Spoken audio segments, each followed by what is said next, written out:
யோவேல் 2:26 எடுத்து வாசிப்போம். ஹல்லேலூயா. ஆண்டவர் ஸ்தோத்திரம். இந்த நாளில் கூட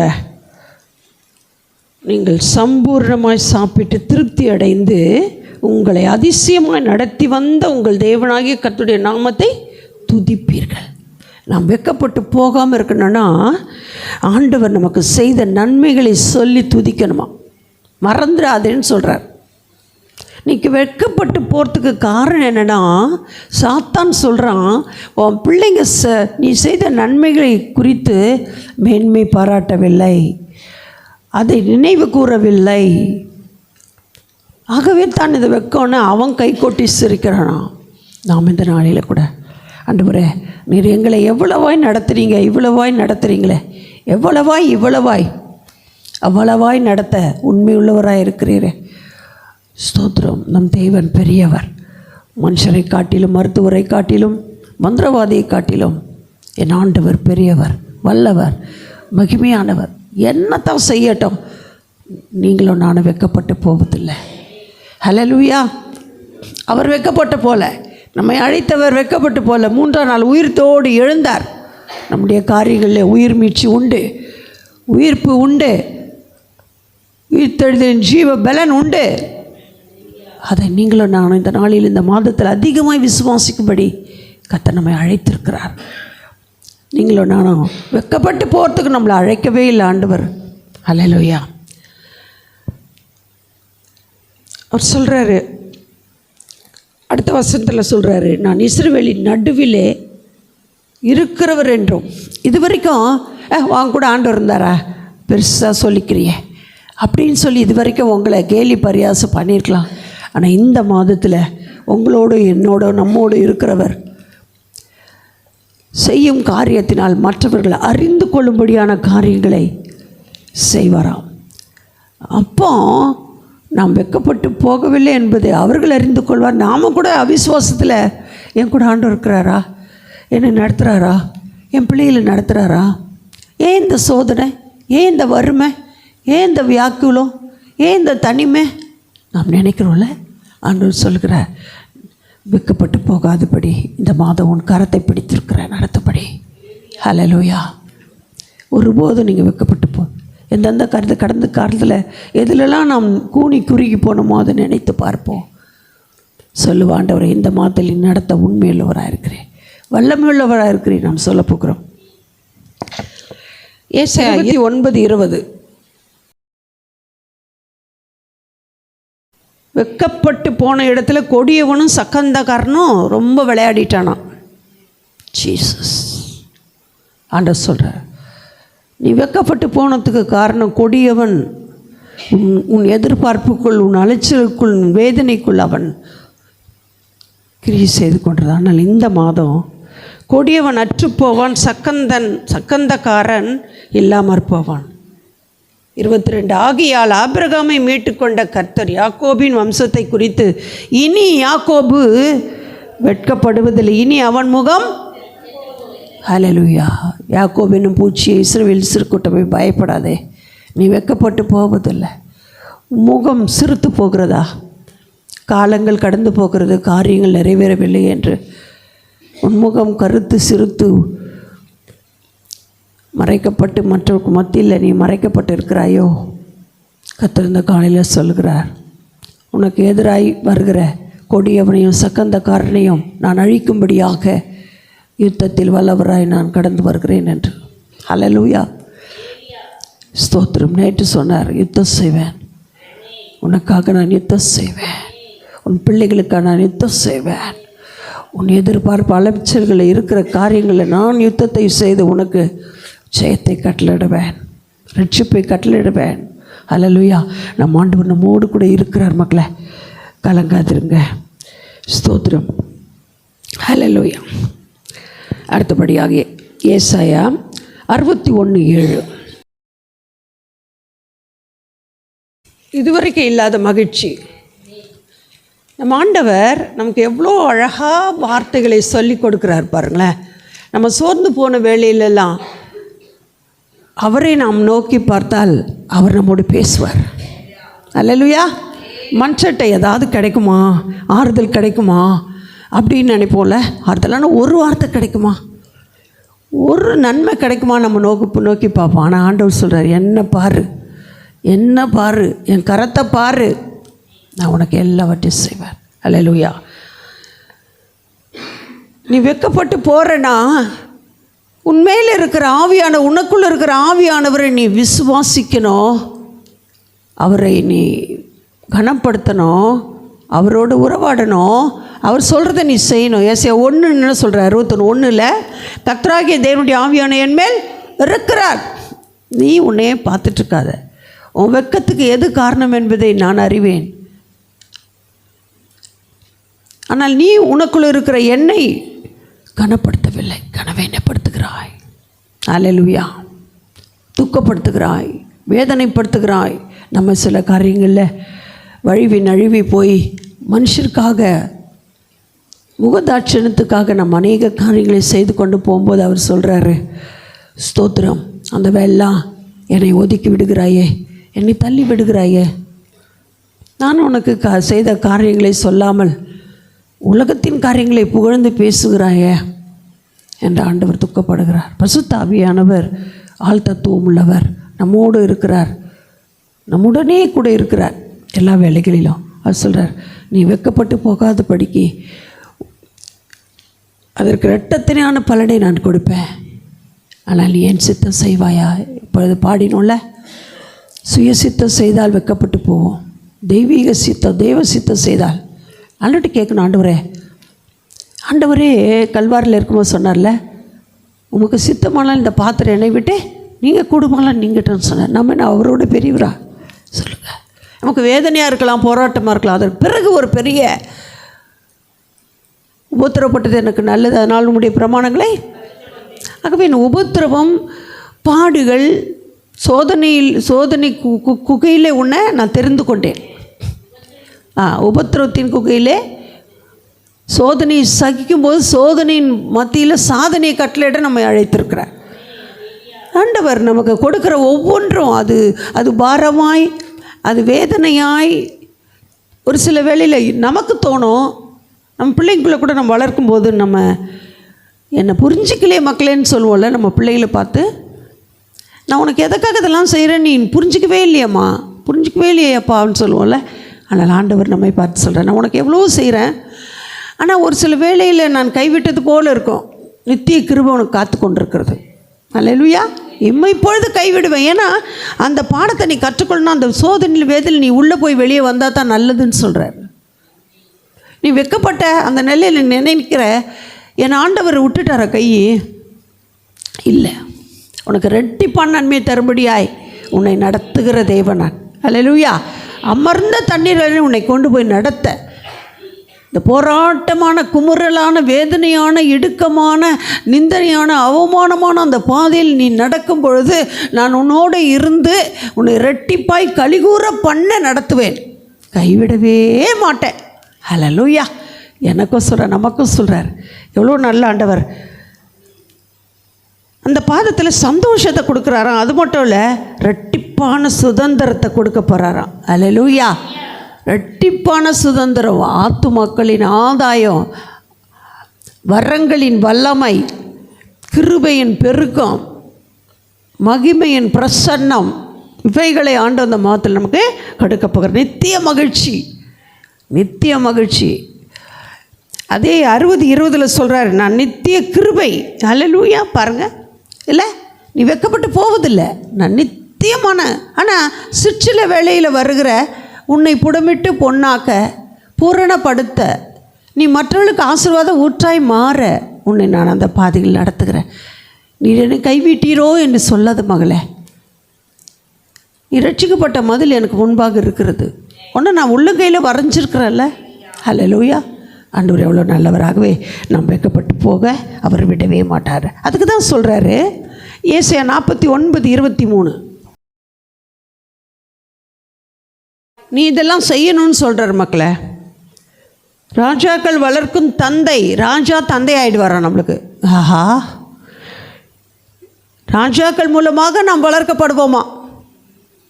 நம்முடைய தேவைகள், நம்முடைய காரியங்கள் எல்லாவற்றுக்கும் ஆண்டவர் அவர்களை கொண்டு நம்மை வளர்க்கும்படியாக அவருடைய நாயகிகள் கை தாய்கள் எப்படி மோசேக்கு இருந்தது போல். அப்படியா? ஹல்லேலூயா. பெற்ற தாயை பாலூட்டி வளர்த்து ஸ்தோத்திர ஆளாக்கும்படியாய் நாணல் பெட்டியில் இருந்த பிள்ளைக்கு பால் கொடுக்கும் தாயாய் சொந்த தாய் மாறினால, அதே போல் நமக்கு ராஜாக்கள் மூலமாக நம்மை வளர்க்கப்படும்படி நடத்துவாராம். அவங்க நம்மளை யாரெல்லாம் நம்மளை ஏசி பேசி நம்மளை வெட்கப்படுத்துனாங்களோ அவங்களெல்லாம் தலை குனிந்து வரும்படியாக நடத்துவார். ஆனால் நாம் என்ன செய்யணும்? அவருக்காக காத்திருக்கணும். அல்லேலூயா. இந்த மாதத்தில் ஒரு நல்ல தீர்மானம் எடுப்போம். இந்த மாதத்தில் ஒரு குறிப்பிட்ட நாளை, ஒரு நாளோ 2 நாளோ 3 நாளோ குடும்பமாய் உபவாசித்து தேவனுடைய ஆலயத்தில் வந்து ஜெபிங்க. உங்களுடைய காரியத்துக்காக குடும்பங்கள் யார் குடும்பமாக இருக்கிறீங்களோ வந்து ஜெபிங்க. வந்து ஜெபித்து பாருங்கள். கர்த்தருக்கு காத்திரு. வெட்கப்பட்ட இடத்துலலாம், வெட்கப்பட்ட காரியத்திலலாம் எனக்கு அன்பின் ஆவியானவர் இறங்கி வந்து கிரியை செய்வார். சாத்தானுடைய முகத்துக்கு ஒரு கரியை பூசுவார். அவன் முகம் செத்து போகும், நம் முகம் பிரகாசம் அடையும். அல்லேலூயா. ஆண்டவர் சொல்கிறார், நீ வெட்கப்பட்டு போகாதபடி எனக்கு காத்திரு, எனக்கு காத்திரு. நான் எதெல்லாம் மாற்றணும், எதெல்லாம் உடைக்கணும், எதெல்லாம் உருவாக்கணும், எதையெல்லாம் கொண்டு வரணும், எதையெல்லாம் தூர தேசத்துக்கு கொண்டு வரணுமா? உன் மருமகனா, உன் மகள், அவனுடைய ஸ்தோத்திரம் என்ன காரியம், பண தேவையா, எல்லாவற்றையும் ஆண்டவர் அந்த காத்திருக்கும் நேரத்தில் கர்த்தர் கட்டளையிட்டு ஆணை பிறப்பித்து உனக்காக உன் குடும்பத்திற்காக பரிதபித்து நடத்துவேன்னு சொல்கிறார். அடுத்தது சங்கீதம் 31, 16, 17. சங்கீதம் 34, 5.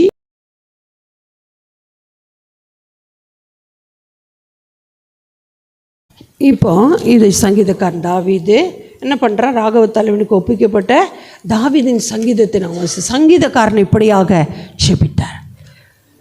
ஊழியக்காரருடைய முகத்தை பிரகாசிக்க பண்ணி, ஊழியக்காரர் மூலமாக நம்முடைய முகத்தை அவர் வார்த்தையினால் பேசும் பொழுது அந்த வார்த்தை நமக்குள்ளே வர்றோம் பாருங்கள். ஸ்தோத்திரம். ஹல்லேலூயா. இங்கே சொல்கிற, கர்த்தாவை உம்மை நோக்கி கூப்பிட்டேன். இந்த உலகத்தில் இருக்க யாரையும் நோக்கி கூப்பிடாதீங்க, முதலாவது ஆண்டவரை கூப்பிடுங்க. இசப்பா என்று சரண்டட் ஆல் எல்லாவற்றையும் ஆண்டவர்கிட்ட ஒப்பு கொடுத்து, என்னிடத்தில் விழுதான் இருக்குது, என்னை வெக்கப்பட்டு போகாதபடி செய்யுங்க அப்படி நாம் ஜெபிக்கும் போதே துன்மார்க்க வெக்கப்பட்டு பாதாளத்தில் மௌனமாக. நான் சொன்ன பாருங்க, நேற்றுக்கு நான் 2-3 கேள்வி கேட்ட ஆண்டவர்கிட்ட. அவங்கள ஆண்டவர் சொன்னார், திடீர்னு பூகம்பம் வந்து கொலை, கொள்ளை, கற்பழிப்பு, வேதனைப்படுத்துகிற, துக்கப்படுத்துகிற மக்களை எல்லாம் என்ன பண்ணுவாங்க? நம்ம ஒன்றும் போய் கேட்க வேணாம், அடிக்க ஆள் வைக்க வேணாம், ஒன்றும் வேணாம். ஸ்தோத்திரம். தானாய் அப்படியே இறங்கி அப்படியே மண்மேடு மூடிடும். இருக்கும் இடம் தெரியாது. விஷப்பூச்சி மூலமாக துன்மார்க்கரையும் சத்துருக்களையும் கர்த்தருக்கு விரோதமாக எழும்புகிறவர்களையும் நமக்கு விரோதமாய் தேவனுடைய ஆசீர்வாதத்தை பெற்றுக்கொள்ள தடையாய் இடையாய் வந்து துக்கப்படுத்துகிற, வேதனைப்படுத்துகிற மக்களையும் கர்த்தர் நடத்துவாராம். பல காரியங்கள் இருக்குது. அப்புறம் தான் பைபிளில் பார்த்த பிறகு தெரியுது அவர் ஆண்டவர் இப்படியெல்லாம் நமக்காக அவர் யுத்தம் செய்கிறவராக இருக்கிறான்னு சொல்லி. ஆகவே நாம் வெட்கப்பட்டு போகாதபடி நடத்துகிற தேவன் நம் தேவன். ஆகவே அதை அறிந்து கொள்வோம், புரிந்து கொள்வோம். அடுத்தது சங்கீதம் 34, 5. அவர்கள் அவரை நோக்கி பார்த்து பிரகாசம் அடைந்தார்களாம். அல்லேலூயா. ஆமாம் பாருங்கள், ஏசாயா 59, 1, 2 வாசிங்க. ஏசாயா அதுக்கு தான் இதுவாக பேசுகிறாரு.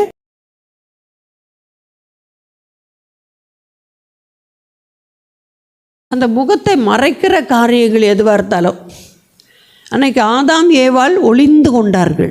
ஸ்தோத்திரம். தெய்வ சத்தத்துக்கு மீறி அவர்கள் பிசாசின் சத்தத்து, சர்பத்தின் சத்தத்துக்கு செவி கொடுத்தபடினால இன்றைக்கி நம்ம தேவனுடைய ஆலோசனை தள்ளிட்டு ஒரு சண்டேலையோ ஒரு திருவிருந்து ஆராதனின் காலங்களிலோ இல்லை ஊழியர் சொல்கிற நாட்களிலோ யாராவது வந்து ஏதாவது ஒரு நாள் தானே ஆண்டவர் மன்னிக்க மாட்டார், அவர் 7 தரம் இல்லை 70 தரம் மன்னிப்பார். வஞ்சிக்கிற ஆவிகள் சொல்கிற ஆலோசனைக்கு இடம் கூடாது. படிக்க நாம் தேவனோடு உறவாடுவோம். தேவன் சொல்கிற வார்த்தைக்கு முக்கியத்துவம் கொடுத்து அவரோடு வாழ்வோம். அப்பொழுது நாம் வெட்கப்பட்டு போவதில்லை. ரோமர் 10:11, ரோமர் 10:11, ஏசாயா 45, 16, 17. இப்போ நம்முடைய விசுவாசம் பெருக வேண்டும். இந்த மாதம் நம்ம வெட்கப்பட்டு போடுறோன்னா அவர் வார்த்தையை விசுவாசிக்கணும், அபிஷேகத்தை விசுவாசிக்கணும், பிரசனத்தை விசுவாசிக்கணும், ஊழியர்களையும் நம்பி விசுவாசித்து வர வேண்டும், தேவ சமூகத்தை விசுவாசிக்க வேண்டும், கர்த்தர் தந்த வாக்கு தத்தத்தை விசுவாசிக்க வேண்டும், நம்பி காத்திருக்க வேண்டும். நம்பி வெட்கப்பட்டு போடாதபடிக்கு தேவன் அவரையே நம் ஸ்தோத்திரம் முழுமையாக அவர் கொடுத்திருக்கிற ஒவ்வொரு வார்த்தைகள் ஆசீர்வாதங்கள் என்பதை நாம் விசுவாசித்து கடந்து போக வேண்டும். அதில் சிக்ஷையாக இருக்கலாம், அதில் ஒரு சில சீர்திருத்தங்கள் இருக்கலாம். அதுக்கு நம்ம ஒப்பு கொடுத்து நம்ம வாழும்பொழுது, விசுவாசிக்கும் பொழுது நாம் வைக்கப்பட்டு போவதில்லை. ஸோ அடுத்து என்ன சொல், ரோமர் 41:4-20. ரோமர் 4:20. ஸ்தோத்திரம். நாமும் அப்படி அபிரகாமை போல நாமும் என்ன பண்ணோம், விசுவாசிக்க வேண்டும். அல்லேலூயா. விசுவாசத்தில் நாம் அப்போ அது பாருங்க, சரீரம் செத்து போன பொழுதும் சாராளுடைய கற்பம் செத்து போனதையும் எண்ணாதிருந்தான். அப்போ நம்முடைய வாழ்க்கையில் இப்போ 10 பைசா இருக்குது, 10,000 தேவை. அது 10 பைசா பார்க்காதீங்க. 10,000 கொடுக்குற தேவனுக்கு சகலவத்தை செய்ய வல்லவர். அவர் வானத்து பூமி உண்டாக்கின, வெள்ளியும் பொண்ணும் அவருடையது, பூமியும் அதன் நிறைவும் அவருடையது. அவர் நம்மை தேவைகளை சந்திப்பார். ஒளிப்படுத்தலுள்ள பொக்கிஷங்கள் அந்த காலத்தில் புதைகளையும் ஸ்தோத்திரம் இருப்பு தாழ்பல முறித்து வெண்கல கதவுகளை உடைத்து உனக்கு கொடுக்க உண்மையுள்ள என்பதை விசுவாசிக்க வேண்டும். ஆமென். ஹல்லேலூயா. அப்பொழுது நாம் பெற்றுக்கொள்ள முடியும். ஏசாயா 45:16-17.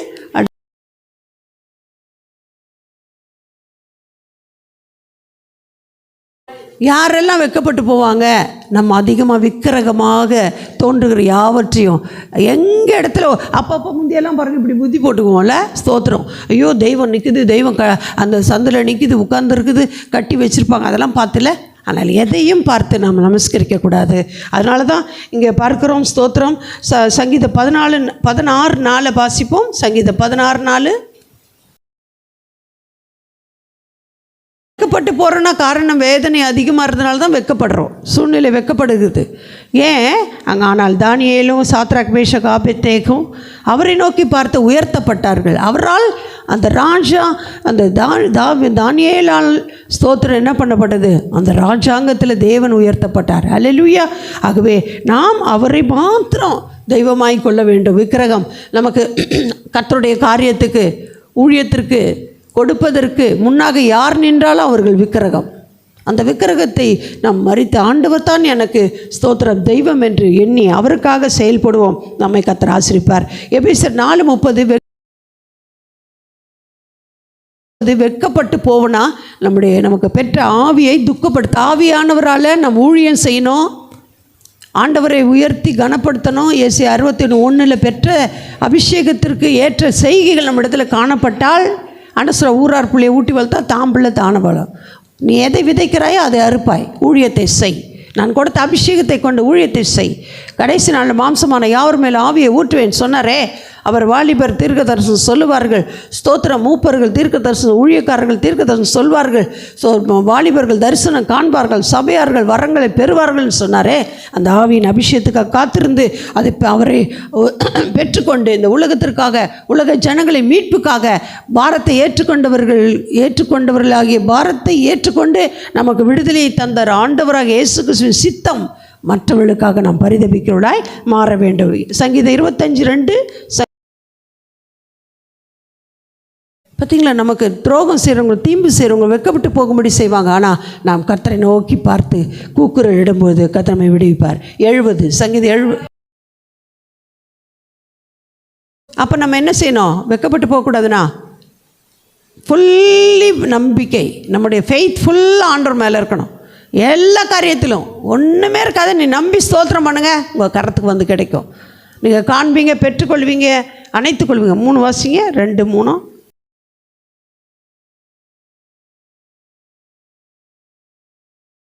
ஒன் 71:1 வாசிங்க. நம்பிக்கை தான் நமக்கு.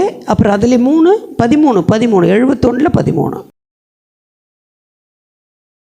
அவர் நமக்காக இவ்வளோ காரியங்களை செய்யும்போது நாம் அவருக்காக, அவரை மாத்திரம் நம்பி, அவரை விசுவாசித்து, அவரை நோக்கி பார்த்து நாம் வாழ்வோம். கர்த்தர் நம்மோடு இருந்து இந்த மாதம் அதிகமாய் அவருக்காக காத்திருப்போம், செயல்படுவோம். கர்த்தர் நம்மோடு பெரிய காரியங்களை செய்து அவருடைய சித்த நிறைவேற நம்முடைய குடும்பத்தை மேன்மைப்படுத்துவார், உயர்த்துவார், கனப்படுத்துவார், பூரணப்படுத்துவார், பலப்படுத்துவார், தேவைகளை சந்திப்பார், மனமகிழ செய்வார். கர்த்தர் இந்த வார்த்தையில் ஆசீர்வதிப்பாராக. ஆமென்.